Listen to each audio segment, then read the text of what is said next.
Sa akin po ay akin na pong isinulan para tuloy-tuloy po ang aking pagsasalita. Ako po si Conchita Matoran from Tanyag Seventh Adventist Church. First of all, wala pong mga idea kung ano po yung ASCD or International Institute of Christian Discipleship. At nung nag-meeting ng mga leader ng every department this early year, doon sa IBC Church, nakita ko ni Elder Miri. Sabi niya sa akin na kasama sila Elder Sandy at saka yung asawa niya sa Maricel na sinalat kami na mag-enroll kami ng IICD Batch 3. Ilista na daw kami. Sabi sa'yo ba, bubuot sila ingon ba mag-ilista? Una, nag-anilangan pa ako dahil baka face-to-face at hindi ko kabisaan yung mga lugar dito sa Taguigde. Ang mag-asawa din siya nag-post na mag-enroll. Kasama sila para may kasama ako. Kung mayroong face-to-face na OFW yung asawa ko, hindi siya basta-basta may sama sa pag-aaral na ito. At sabi ni Elder Sandy, dito lang tayo makapag-aral ng international school na hindi kailangan ng passport at magpunta ng ibang bansa para mag-aral. Kaya, mag-enroll na tayo. Kaya go agad kahit close pa. So, it happened. As a student ng IICD, maganda pala ito at malaking tulong ito sa aking buhay at marami akong na-learn, especially about Adventist doctrine. Sa mga hindi pa po alam, last December 2020 pa po, ako na-convert kasama ng aking family. And I have 2 children, 18 years old at saka 15 years old.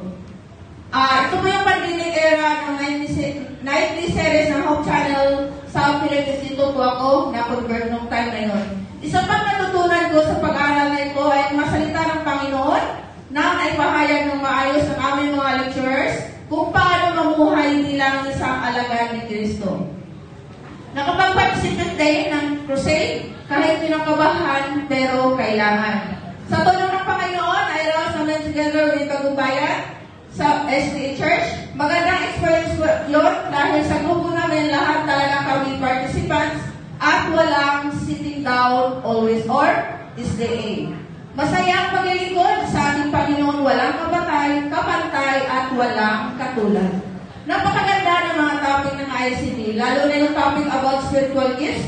Ito ang tumatak sa aking isipan na lahat tayo ay may kanya-kanyang spiritual gifts na binigay sa atin ng Panginoon na magamit sa ating paglilingkod. Maraming salamat po sa opportunity na ito at blessings ito sa aking buhay. Sa wakas, after 6 months, nandito na po ako sa huling mundo kasama kayo, mga IICD Batch 3 students. Yung asawa ko, ang aking support system. Binalita ko sa kanya kaganahan, nag-graduate ba ako ng IICD. September 30 exam namin na September 20, yung graduation. Hindi man ako nakapag-graduate ng college, but this IICD schooling ay nairaos ko. Ang sagot niya, sana all nakapag-graduate. Pinapag-graduate niya ako ng advance. Nakalimutan kong may evaluation pa pala. Hindi pa sure kung mag-graduate ba talaga o hindi, pero sa tulong ng Panginoon, His desire will happen. Kaya, i-manifest natin na tayo lahat ay makagraduate. At amin po ba? Amen. Lastly, good luck po sa ating lahat. Later, may God guide us and give us wisdom and knowledge to answer all the questions correctly. Yun lang po at maraming salamat.